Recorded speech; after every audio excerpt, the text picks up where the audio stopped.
Live from Kakariko Village.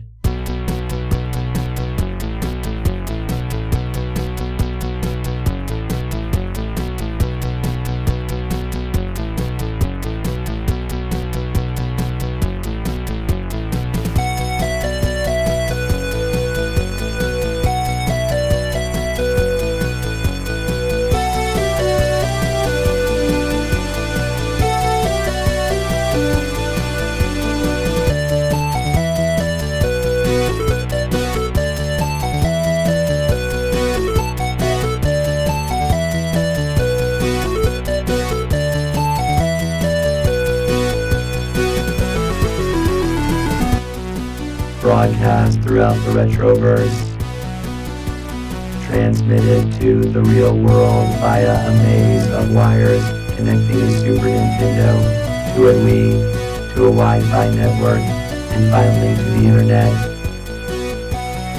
The Techno Funk Boy presents the Retro Zoo Super Show.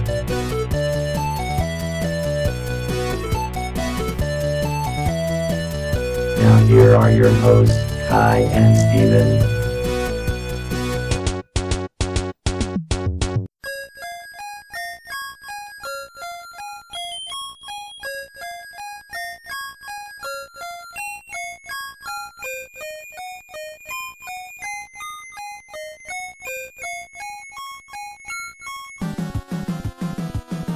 Well, welcome everybody and Merry Christmas.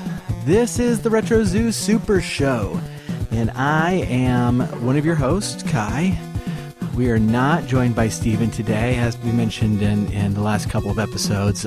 Steven, in order to help make ends meet this Christmas season, he has gotten a second job that conflicts with recording scheduling, so it makes it a little difficult to record with him, but he has promised me a very good Christmas present in return. So I think that's good. So we are as always produced by Drum. Drum, how's it going today? I am functioning normally. It's good to hear, Drum. I need to mention that we are listening to some special background music right now for the Christmas season. This is actually from the game Power Blade 2. And as this music fades out, we will be returning to our normal soundtrack, which for the first time is not being played by the rest of our band.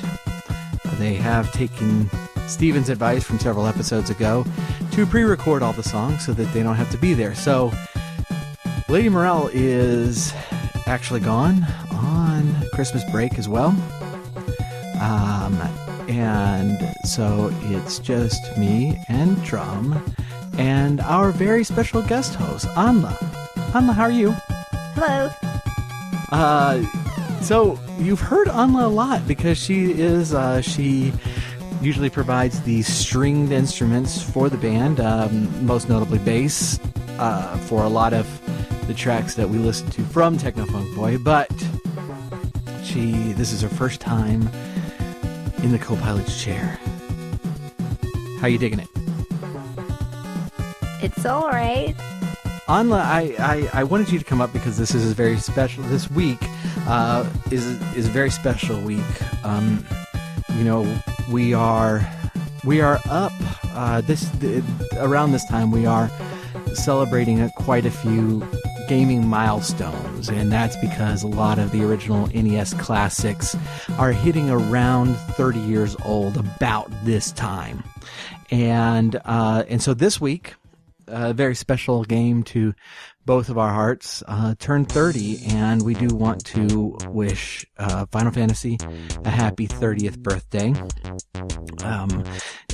Final Fantasy is actually where you are from originally. Anla. That's you. Anla's a little shy. I'm sorry. It's alright. We're going to make do. This is what happens at Christmas break. So, I'm actually very excited to have her here today. Probably more excited than she is. But before we get into our topic on our very special Christmas episode, we do have a little bit of news, and this is some unfortunate news that we're just gonna have to wait to see how it plays out. Related to Final Fantasy, but Regent Sid Fabul the Ninth. Excuse me, Kai. I'm in the middle of the news. I just wanted to remind you that we have a very firm stop time today. I know, Drum. Just in case you forgot. Okay. What Drum is referring to is that we have an 8-bit orchestra in the studio broadcasting a live chiptune version of the Hallelujah chorus right after our episode's supposed to end, and we are very used to being able to go overtime a little bit if we need to, as needed. But today we absolutely cannot do so, and so sorry for the interruption. But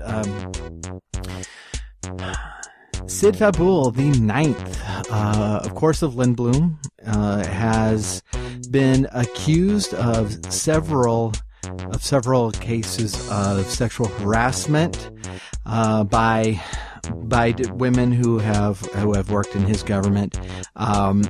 He has released a statement. His office has released a statement denying, very firmly denying that all of these charges, and so I guess time is going to have to tell.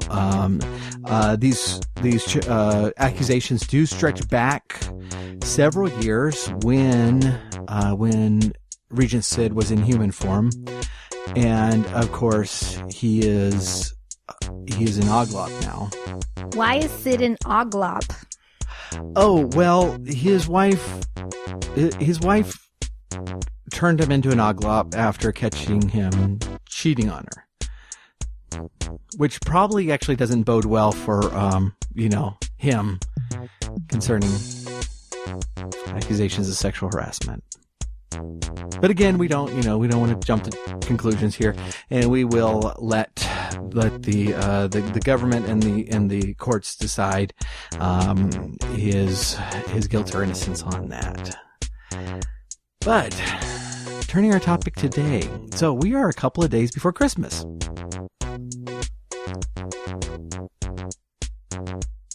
I say seemingly to myself.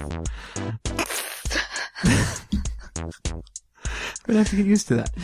We are a couple of days before Christmas, and so I thought it might be fun, because normally when you're doing something Christmas, you do some sort of nostalgia thing where you look back on games that you might have gotten for Christmas or played over Christmas break when you had a couple of weeks off from school or something and really dug into something, deep, and it was meaningful to you. I thought we might do the opposite. Games that we wanted to get for Christmas, but actually didn't get them. And there's actually a couple for me. Anla, do any jump to mind? For me? Yeah. No. Well, okay. Well, then I'll start. And hopefully you think of something later, because otherwise it's going to be a really short episode. But, so a couple of games, for those of you who are younger, this, you might not have lived in this time, but, for us, renting video games was a big thing. We rented a lot of games, and we just play them for a few days at a time and then return them, and some and a lot of them were just horrible. I remember playing several games on NES that were just bad. Total Recall on NES was just a bad game, and so I remember playing a lot of these games that were just really not good, but a couple do stand out to me. One of them I actually did eventually get, and that's Star Tropics. Anla, did you ever play that one? Nope. Sad to say no. Yeah, that one was a really good one. It's kind of like an overhead Zelda clone that was very tongue-in-cheek, it made fun of itself a lot. It was a really good game. The other one is Power Blade. And Power Blade is the one that I never got. But I really enjoyed it at the time. So, hey, Drum? Yes. Drum, I think it's actually snowing. That is unlikely. It is currently 63 degrees outside. No, I think a cold front has swept through and it's snowing outside. Could you go outside and take some readings for just a minute to check? I think that is probably a waste of time. Oh, well, just do it anyways. That'd be great. Okay, all right, good. Okay, so while he's gone, this game is very much like Mega Man. All right, I can't bring up him anymore because Drum will go crazy, but the game is very much like Mega Man, and we will discuss. Drum, that was not a minute. It does not take that long for my sensors to gather all applicable data. Okay, thank you, Drum. It is not snowing. Oh yeah, I figured out that was dandruff outside. Threw me off. Sorry. So in Power Blade, much like the game I just mentioned, you can start at in any stage you want. There's 6 stages, and you fight the main thing. So what happened? But the plot of this game is pretty simple. It's like you are. You're like this super secret agent that is one of the only people who are able to wield the power of the ancient Power Blade. And you live in this utopian society that's run by this supercomputer, and aliens take over the supercomputer. And so you have to go to each stage to retrieve the data tapes in order to gain access to the supercomputer and then beat the main boss. And so you can do these in any order. But in each stage, you have to, first of all, find your contact who's going to give you the key card to get into the computer area to fight the boss and then get your data tape. And so your character is named Nova, and Nova is like very, very much an Arnold Schwarzenegger type of a guy with wraparound sunglasses and a wife beater t-shirt. What? It says, did you just say wife beater? Yeah. Oh my goodness. Yeah, no, I mean, it's not very appropriate. Well, no. Yeah, I mean, you would think that he would, be wearing something else, but he's got to show off his muscles. This is important. That just sounds very tacky. Oh, no, it is. But this is a guy who's running around attacking things with a boomerang. A boomerang? Yeah. Not only is he dressed tacky and just doesn't sound like a cool guy. No, he's awesome because he looks like Arnold and he wears sunglasses all the time. Yeah, but this is a very wears a wife beater t-shirt and carries a boomerang. How is this called? Blade? What did Power you say? Blade. No. But now be fair, we haven't gotten Blade when he uses a boomerang. We haven't gotten to the Power Blade yet. Okay. A lot of people think the boomerang's a Power Blade because on the cover of the box, he is with his sunglasses and his wife beater holding his metal boomerang. And so it really does sound like that's the Power Blade. It's not the Power Blade. So in every level, there's a couple of places where you can get like this metal armor, and then you much more look like RoboCop. And the Power Blade, that's when you start wielding the Power Blade. You can only wield the Power Blade when you have the armor on. And the Power Blade is just like this massive energy projectile that you shoot across the screen. It's long. I guess that's why it's a blade. It's because it's very long. Vertically, it's like your height, and you shoot it forth. And so this is kind of the weapon upgrade of the game, and you can also power up your attack. And so you try to get this armor and hold it as long as you can, and you can hold it as long as you don't get hit I think more than 3 times, and then you go back to your standard health bar and your boomerang. But I don't know, this was like a thing with Nintendo, is that, you had goofy ways to attack things. There wasn't that many games where you actually attacked with a gun. It was, I think it was like just a way of telling parents, no, it's okay, it's not a violent game, you're just killing things with a boomerang. Or like in Star Tropics, a yo-yo. Oh man. Now we have another game with a yo-yo? Yeah, okay. How can you even attack anybody with a yo-yo? We need to sit down and play Star Tropics. Okay, I understand more of the concept of the boomerang, but I don't understand how a yo-yo can hurt anybody. It's Nintendo. It doesn't always make sense. Well, I understand that. No. But this is the same, platform where you played as Mario that grows twice as big when he eats a mushroom and kills enemy when he stomps on them, but if they barely graze his pant leg, you die. So, yes, but at least Mario has, basically he turns into sort of like a giant in the game when he eats a mushroom. So he gets bigger, so he gets stronger. That's what you assume, and then he keeps going, and he gets that. Right. There's other powers like where he shoots fire, and then he can fly, and he can run really fast, and it's you just see him like gathering powers, but a boomerang and a yo-yo. I wouldn't know. I still can't wrap my head around it. Well, yeah, and yeah, no, it doesn't make a ton of sense, but it's one of those things that it just happens. It came out.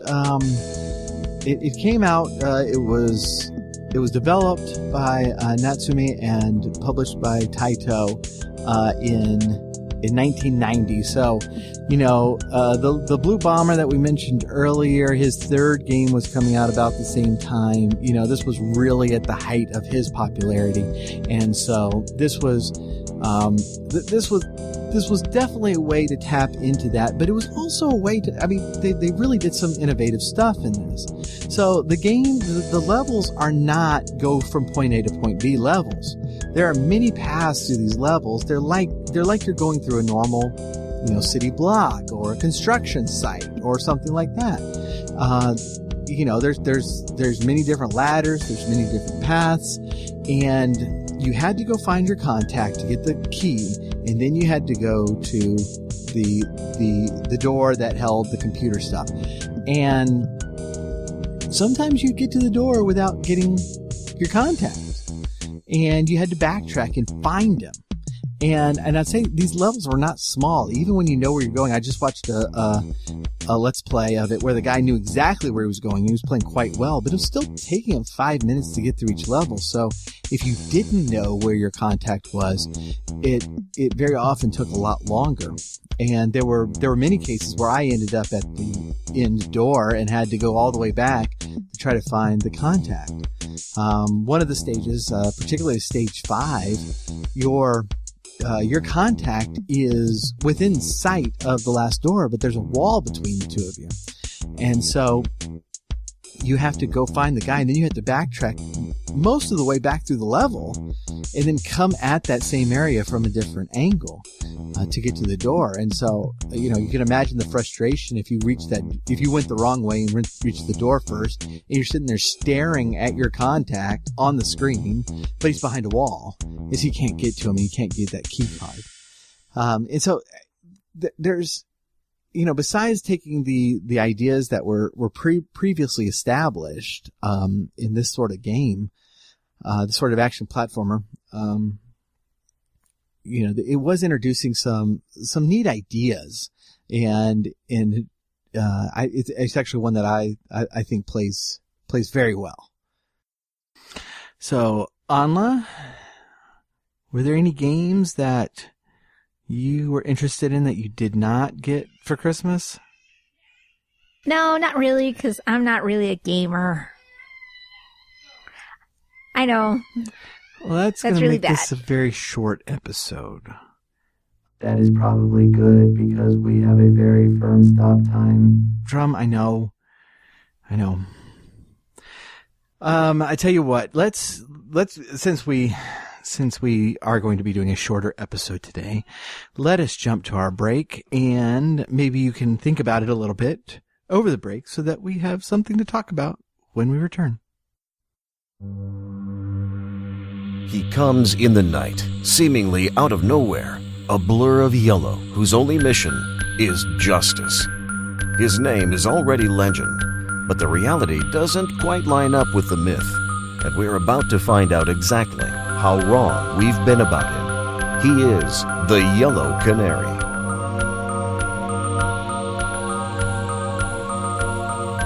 The Yellow Canary is a comedic thriller by Paul Lytle about a would-be superhero who may just be crazy enough to make a difference. The Yellow Canary by Paul Lytle, available from Amazon in print and on Kindle. Check for the link in the show notes.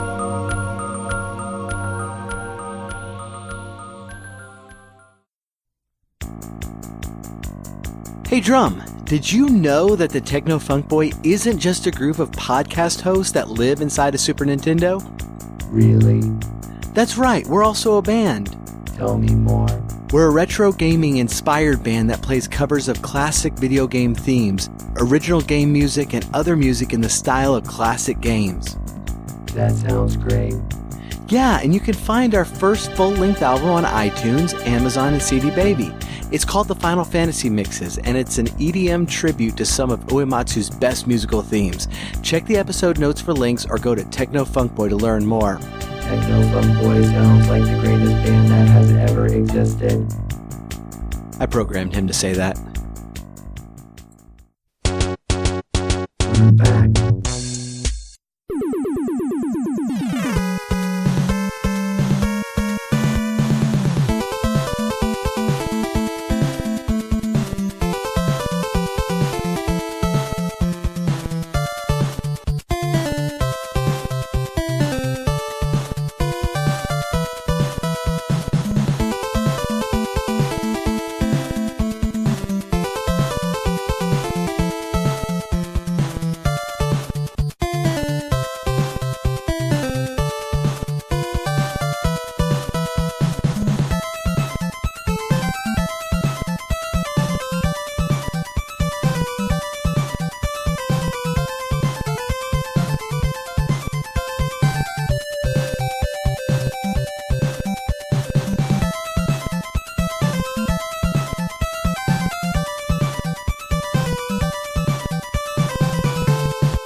And we're back.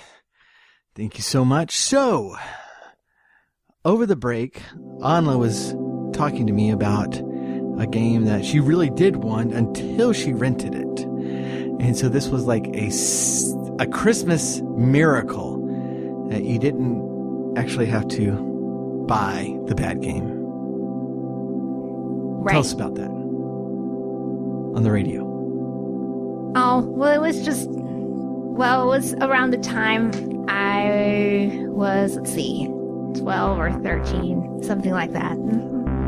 And it was around the time that the movie Jurassic Park came out. So there was a Jurassic Park video game, and I loved that movie. So when I saw that they had a video game that they based off of the movie, I was really excited. But of course, at the time, I could only choose a certain amount of things that I wanted. My parents I couldn't get everything I wanted, so my parents would say, okay, what are you interested in for Christmas? And we'll narrow it down. And so since I was really excited about having my Nintendo, I wanted to add games to my collection, which was not very big. Yeah. But, so when I saw that they had that game at the rental store, when I went one day, of course, I don't remember when that was, but it was really exciting for me because at least I got to rent it to see how it was, and I just automatically thought it was going to be really cool because... Well, yeah, it's Jurassic Park, and yes, when we're kids with these tie-ins, seem like there's no way they can be bad, and they almost always are.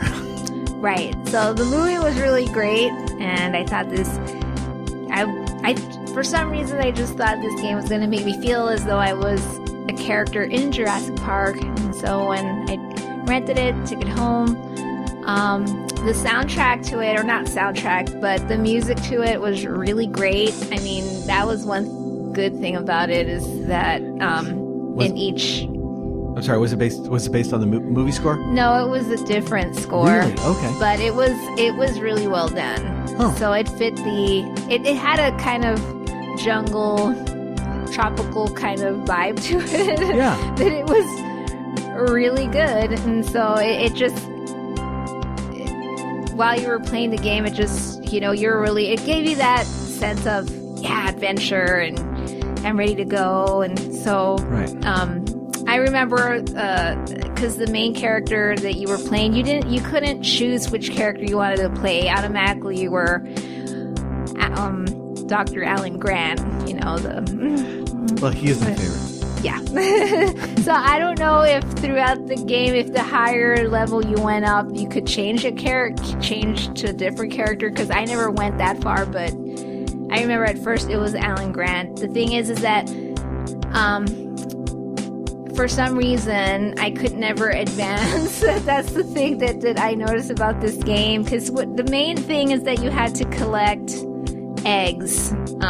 They were dinosaur eggs. I don't even remember what type of, if they were T-Rex eggs or Velociraptor eggs. I don't remember what type of dinosaur eggs. It's just you had to go around the island without getting eaten. And collect. Was it like a collect-a-thon, which is one of those games where it's like, oh, okay, now for this next challenge you need to go find 10 of the thing, whatever the thing is. Well, yes. Or was each stage like an egg? Well, no, yeah, you had to. I mean, while you were going through the island or the park, you were collecting weapons, you were collecting ammunition, all that. Of course, because the dinosaurs left, shotgun shells laying about like right. Dinosaurs do. You just the main thing was to collect those eggs, because as you were collecting the eggs, you were getting basically the information you needed. Like each egg that you collected, you were getting a piece of information of how to advance, whether it was a code or whether it was they would give you clues as to where to find a missing character, or you need to go into this part of the park to turn on what do you call it? It's kind of like in the movie. Okay, yeah. I mean, and the thing is that it was very difficult to grab all these eggs, and so if you didn't get the amount of eggs that you were supposed to get for that level, you couldn't advance. So it was basically just going all around the island, and then you wouldn't know where to go because there were so many dead ends, and so it's like, okay, and then you would have to get in, then you could, like, there were places to go, like, in the park, okay, like the shed, kind of like in the movie when Dr. Grant's girlfriend, what's her name? The blonde. Ellie Sattler, when she gets into the shed to turn on everything in the park. Like, there was the shed. There were several of those, and you had to go in there, and of course there was dinosaurs in there, so you had to shoot them and get through them because they were hiding in different places. The raptors, there were mainly raptors who were, and naturally. Dilophosaurus and, the bad ones. And it was... I've often said that most of the Jurassic Park movies could be renamed Raptor Park starring raptors. Right. Unfortunately. But anyway, I mean, and then if you ran out of ammunition, you had to, then you would die, and then you would have to go outside and find ammunition again. Yeah, which is normally what happens after you die.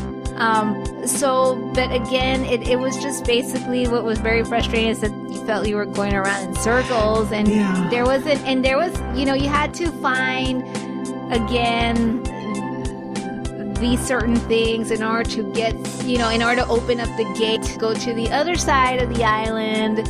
And I just felt like I was in a maze because it's like, okay, I've collected these eggs, it's not enough. Okay, I'm still, I don't have, you know what I'm saying? It was just that cycle, and it's like, is this all it is? It's just collecting these eggs and, trying to get out of the park because I'm not going anywhere. I mean, I really didn't advance in the 2 to 3 days that I had rented this game. And so I was just like, okay, this game shouldn't be frustrating me. It's ridiculous. I mean, it's cool. I mean, the dinosaurs were cool, and I mean, it felt cool to pretend that you were that character, but it's just I can't even say anything else about it because there's nothing exciting to say about it. It looked like an exciting game. I should watch a Let's Play of this because I pulled up some screenshots, and the graphics do look really nice for the NES, and I'm looking forward to listening to the soundtrack. But you said two things that just drive me crazy in games, and that is, first of all, collectathons. Anytime we're artificially extending the game, like the time you need to play a game by just going to saying, oh yeah, we need 10 of the thing, go get the 10 things. It drives me crazy. And then the other one is just also artificially extending gameplay by excessive dead ends. So I definitely need to, some of the stuff that I'm reading on here is kind of interesting to me. Apparently there's one point where you must, so first of all, you got to reactivate the park's computers, then destroy Velociraptor nest using time bombs. That sounds awesome. I actually remember that now that you mention it. Yeah. That sounds pretty cool. They should definitely do that in the next movie. Actually, the trailer has come out for the next movie, and if they did something like that, it would have to be a vast improvement for what that movie looks like they're going to be doing. That trailer was pretty horrible. Yeah, I agree. Yeah, for those of you who are listening from the future and already seen Jurassic World 2, hopefully you're chuckling right now going, ha, yes, that trailer was so bad, but what turned out to be the greatest film ever made. But so far what we've seen, that is not going to be the case. But, oh goodness, so, yeah, Drum. Guy, we have a caller on line 1. Oh, okay, who is it? It is a caller. He is on line 1. Oh, thanks, Drum. Remember that we have to stop on time. Drum, I know. Okay. Caller, welcome to the Retro Zoo Super Show. Who am I talking to? Yeah, this is Jake. Hey, Jake. Hi, Anla. Hello. It's funny you have a girl on the show. Jake, can you focus, please? Okay, yeah, I was calling about your topic. Yeah. So, is there any games that you wanted for whatever reason and just never got? No. Oh, I guess this is going to be a short phone call, Jake. No, I just I've always gotten all the games that I wanted. I have 97 of them. I'm good at all of them. Well, that's great, Jake. So are you just calling to say that? Well, pretty much. I wanted to tell you about the thing I just got, though. Yeah. Check this out. Jake, this is radio. I can't see what you're showing me. Oh, it's the Power Glove, man. Oh, okay. Yeah. For those who don't remember, the Power Glove was an NES accessory. It was literally a glove, and you controlled games by, sometimes holding your hand out like you have the Force, or by buttons on the pad. Yeah, the Power Glove. I love the Power Glove. It's so bad. Jake, are you quoting from The Wizard? No. Jake, do you even have a Power Glove there? Yes. Really? What buttons are on it? There's like 5. No, that's wrong. 12. Okay, Jake, did you just watch The Wizard? Well, yeah, that's actually what I got for Christmas. I asked for an old copy of Mike Tyson's Punch-Out, and they gave me this DVD instead. Okay, Jake, thanks. So your Christmas disappointment is asking for just an incredibly great game and getting a crappy movie instead. Well, yeah, pretty much. All right, well, that's a very good story. Thanks for calling. Bye, Anla. Bye-bye. She's cute. I know, Jake. Bye. Ah. You're on microphone. Oh, goodness. Okay. Well, like we mentioned, we do have a shorter episode today. I do thank you for joining us. The show notes for today, we will have some links to the stuff we were talking about. Also, chance to sign up for our newsletter. Have a lot of plans for free music coming out next year. And so jump on that newsletter and then you'll be notified of those. The show notes are technofunkboy.com/17. That's 17 for episode 17. We will be taking off from here and enjoying our Christmas together. And while we do have just a minute left here, I did want to say this to Anla that we have been together for a while, and I can't imagine life without you, and so this Christmas what I really want is for you to do me the honor of being... Kai, we are out of time. Drum, this is kind of important.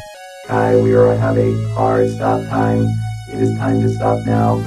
Drum, just give me a second. There is not a second to give. This has been Techno Funk Boy, the Retro Zoo Super Show. Goodbye.